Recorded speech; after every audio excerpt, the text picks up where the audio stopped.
Hey, it's Clay, and this will be a video chart on ticker symbol CFMS. We will take a look at the 30-minute time frame. Real quick, what do I mean by 30-minute in case maybe you're new to charts? Instead of each one of these candlesticks here representing 1 day's worth of price action, which is what you would normally see, each one represents 30 minutes. So while this here may look like several days worth of time, it's actually today's price action broken down into 30-minute time slices. I like to this time frame and does a good job of telling the quote-unquote story of the price, and then makes mapping out levels of support and resistance a bit easier to see. Did this analysis on Tuesday, so that is where the green and red line annotations here are coming from. But after today's price movement, updates once again need to be made. First thing I'm going to do is a little house cleaning, get rid of that line. Yeah, that level pertains to the chart. It's just not relevant, and from the presentation point of view, I don't want to risk causing confusion because there's lines and clutter all over the place. So let's just try to keep this as clean as possible.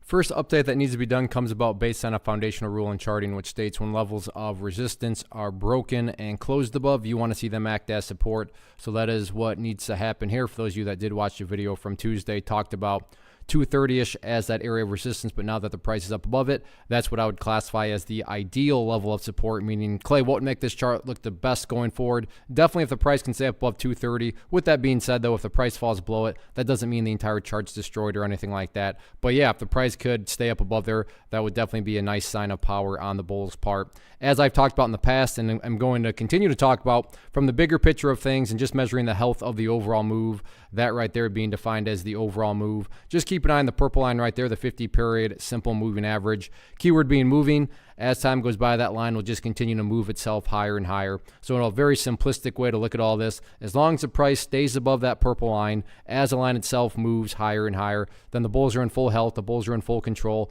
However you can best visualize that, that is what is being represented. Again, yeah, staying above 230 would be great, but from the grand scheme of it all, as long as the price is above that purple line, the bulls 100% own the chart. As far as levels of resistance, I'm not even going to bother talking about them because they don't matter. Why do I say that? Well, like I've talked about in past videos, what matters is what the price has already been doing, this right here.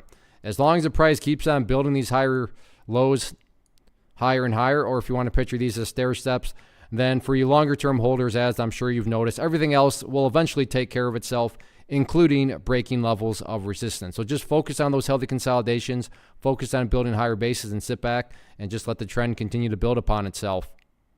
One of the biggest questions that I get is, hey Clay, how do you find the stocks that you trade? So what I've done is put together a free resource guide where I talk about the tools that I use to locate stocks that I find interesting and think may have potential. So if that sounds like something that could add value to you as a trader, then click on the image that is up on the screen right now and I will email you the guide. The guide itself is very short and to the point, and best part, it's completely free. Thanks for watching the video. Let me know if you have any questions.